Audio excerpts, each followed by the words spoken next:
Hey guys, it's Jesse with Lawn Life, and for those of you that are renovating this year, you may be thinking about bringing in topsoil to level your lawn. In this video, I'm going to show you guys my process and what I did when I leveled my lawn. Now, first thing I did is I brought in 15 yards of topsoil to cover 6,000 square feet. Now, looking back, it might have been a little overkill, but I'm actually happy that I bought more than not enough. So the company I bought the topsoil from said that this soil, 50% sand, 50% black dirt, was screened at 3 millimeters, which was an absolute lie because I had half-inch rocks, 1-inch rocks. I had so many rocks in this thing. I tried actually running it through a screen for a little bit to get all those rocks out, but with going through 15 yards of topsoil, I would have been here for weeks trying to screen all that stuff. So I just bit the bullet, put it down, and I'm gonna have to live with the rocks. I'm gonna have to go out there and pick out as many as I can off the top because I'm gonna be real mowing, which kind of scares me a little bit. I'm hoping this is not going to become an issue for me. Now, the process I did to level my lawn is I brought in some help because this is a lot of work. I brought in a couple buddies, my buddy Andy, that has a very low-cut, nice-looking lawn, and my buddy Jonathan from high school. I brought those two over to help me with the work because I didn't want to kill myself, and this is just a big project. My wife and kids helped also, so having help is a must if you're gonna bring in this much topsoil. What we did is we loaded up the wheelbarrows, the gorilla carts, and we just started dumping all the dirt in the low spots in the lawn. We just dumped pile after pile after pile. Once we dumped all those piles, we started knocking down the piles with rakes, and then we started dragging those piles to level everything out around the lawn. Now, if there's a lot of objects in your lawn or you don't have a very big lawn, this is gonna be hard to do it with a drag. Like back in this area was really tough to do because there just wasn't room for the drag to hit everywhere. So the bigger the lawn, the easier it is to do with the drag behind a mower or behind a four-wheeler or something like that. So in this case, my yard was just big enough and the drag worked out really well. For the areas in the corners, we had to use a level rake or just a rake and get it as level as we could with that. So the more you drag this stuff over and over and over, the more level your lawn is gonna become.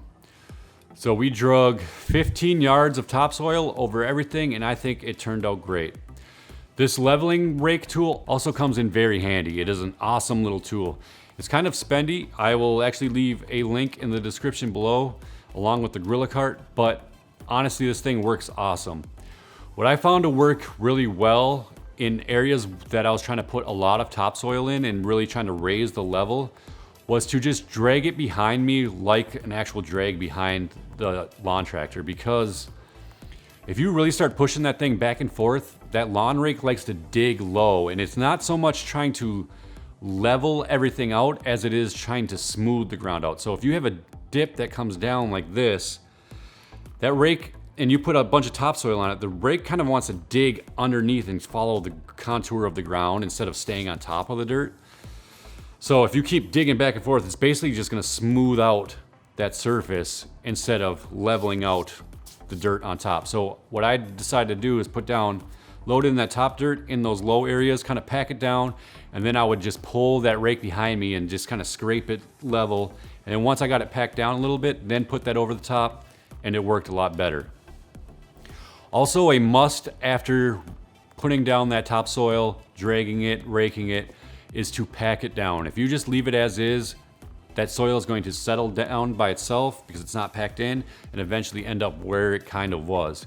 So you're gonna want to use a lawn roller and roll your entire lawn a few times to make sure you get that soil nice and compacted. Now I have a greens mower which is just as heavy as a lawn roller, so I didn't want to have to go out and rent one or buy one, so I just used this and it worked great.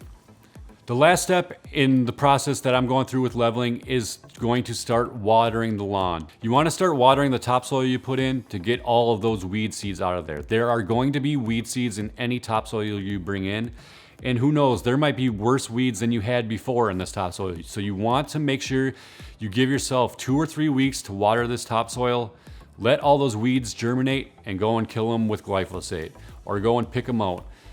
That's very important in this process. Don't just put down your topsoil and then put your grass seed in it, because there are gonna be so many weed seeds coming up with it and you're gonna really regret it. And one more word of caution, doing this is so much work. It is way more work than you would ever think it is. So just have that in the back of your mind when you go into this thing. It's not just a walk in the park. This is some serious labor when doing this. If you guys want to see my process from the very beginning of this renovation, you can watch this video right here. I'll be adding videos to that playlist throughout the fall with my renovation so you can keep up to date with me also. Thanks for watching. I'll see you next time on Lawn Life.